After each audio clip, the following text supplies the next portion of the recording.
Le loup, la chèvre et le chevreau. Le loup, la mère et l'enfant. La bique allant remplir sa traînante mamelle et paître l'herbe nouvelle, ferma sa porte au loquet, non sans dire à son biquet « Gardez-vous sur votre vie d'ouvrir que l'on ne vous dit, pour enseigne et mot du guet, foin du loup et de sa race. » Comme elle disait ces mots, le loup de fortune passe, il les recueille à propos et les garde en sa mémoire. La bique, comme on peut croire, n'avait pas vu le glouton. Dès qu'il la voit partie, il contrefait son ton, et d'une voix papelarde, il demande qu'on ouvre en disant « Foin du loup !» et croyant entrer tout d'un coup.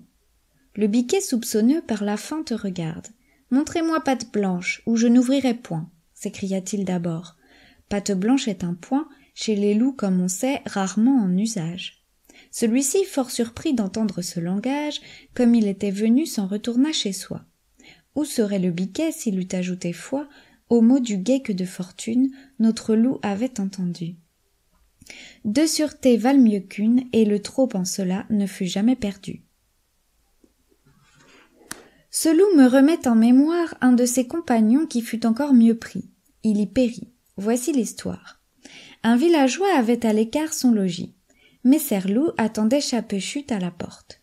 Il avait vu sortir gibier de toutes sortes, veaux de lait, agneaux et brebis, régiment de dindons, enfin bonne provende. Le larron commençait pourtant à s'ennuyer. Il entend un enfant crier. La mère aussitôt le gourmande, le menace s'il ne se tait, de le donner au loup. L'animal se tient prêt, remerciant les dieux d'une telle aventure, quand la mère, apaisant sa chère géniture, lui dit « Ne criez point, s'il vient nous le tuerons. » « Qu'est ceci ?» s'écria le mangeur de moutons. « Dire d'un puis d'un autre, est-ce ainsi que l'on traite les gens faits comme moi? Me prend-on pour un sot? Que quelque jour ce beau marmot vienne au bois cueillir la noisette. » Comme il disait ces mots, on sort de la maison. Un chien de cour l'arrête.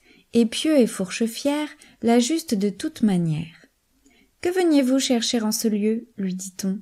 Aussitôt il conta l'affaire. « Merci de moi, lui dit la mère. Tu mangeras mon fils? L'ai-je fait à dessein qu'il assouvisse un jour ta faim? » On assomma la pauvre bête.